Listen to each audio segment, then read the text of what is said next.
3, 2, 1. Hi! Hi! Hi! Welcome to another video. I've got Rosianna here today, all the way from Indianapolis. I travelled far just to collab with you. And of course, we'll be talking about books. Yay! We're going to talk a little bit about the books that we are in the middle of reading at the moment. So I like to travel with really big books that I otherwise... Very convenient. Very convenient. I don't really do ebooks, so I just like to bring practically books that are about this thick. Nice. And preferably, I've actually got 5, maybe 6 books in my suitcase. How long are you here for? 2 weeks. Okay.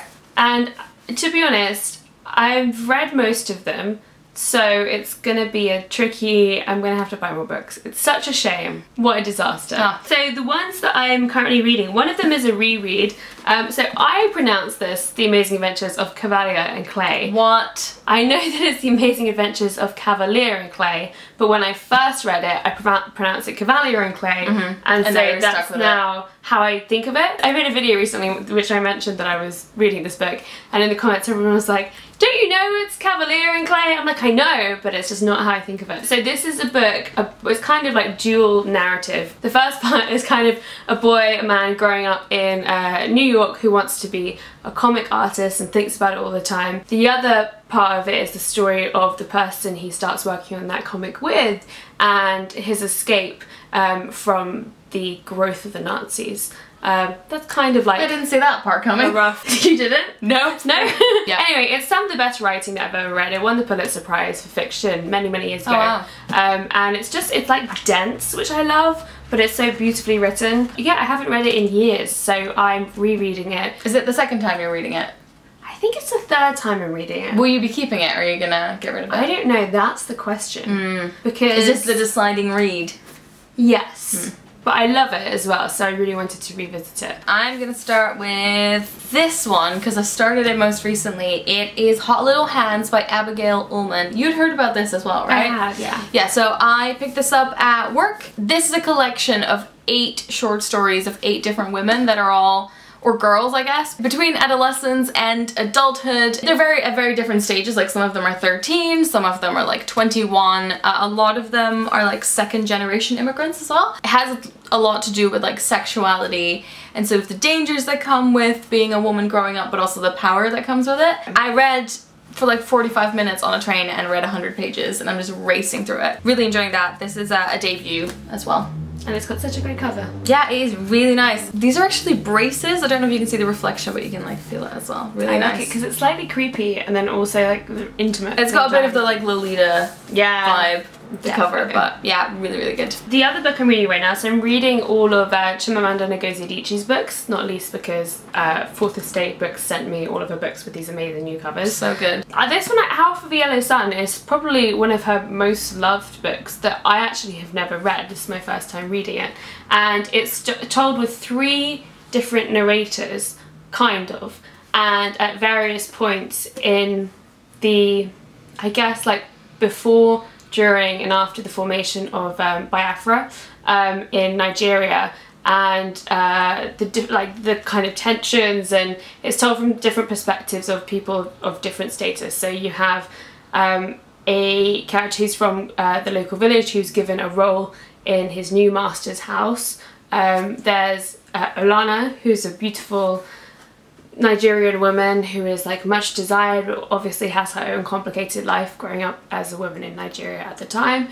And there's Richard Churchill, who is a white man who I guess is uncomfortable with the way colonial Britain has talked about Nigeria, and is trying to find his way into like writing about it and so on, but also has to face up to his unique position in a way, and to what people who look like him have done. So what time is this then?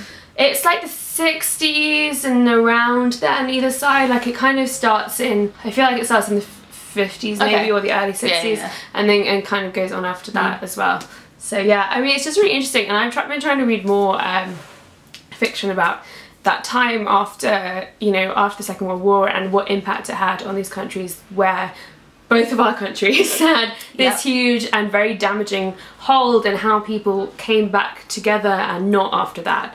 and what this whole like divide and rule attitude did and what the legacy of that was. But her writing is absolutely beautiful, and it's been really fun reading her books in publication order because you can see her like deepen with her writing and try new things. That's really interesting. That's and common threads as well. Yeah. Have you read all of her books? So no, well actually no I have. Well, once I finish this I will have. Yeah. Because Americana, which was the one came after, I've already read. Okay. The other book I'm reading right now is The Glorious Heresies by Lisa, how do you pronounce this? McInerney? This was one of the Bailey shortlisted books, and it actually won the Bailey's Prize, and if you remember, this is the only one that I actually didn't finish. Oh, okay. And then it won, and I was like, well now obviously I'm gonna have to read it. It's like, Sana. But I've actually listening to the audiobook of this one, and I think it's set in Cork if I'm not mistaken, and the narrator that's doing the audiobook has the thickest accent. It took a while for me to get used to it, but it really helps with the vibe of the book. Like now thinking like anything but that wouldn't have been good. And she really does the voices of like, because it's a female voice, even though most of the characters are male, actually, it's quite interesting. But she does the male, the younger and the older voices really well. This book starts off with an accidental murder and involves a person who then has to help clean up this murder,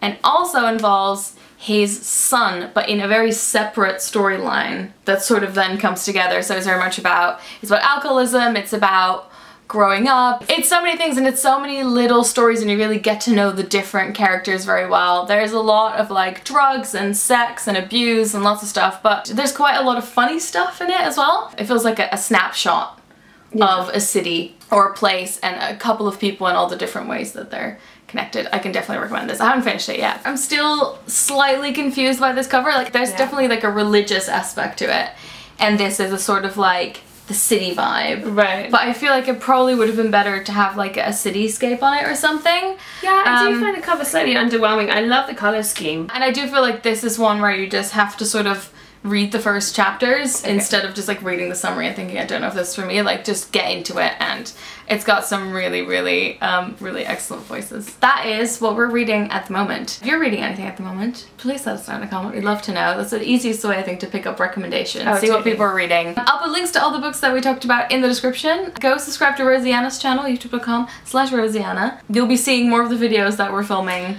today. We're filming a lot. We're filming a lot. We're doing a big filming marathon, so you'll be seeing more of it. And that is it. Happy reading. Happy reading. Doei!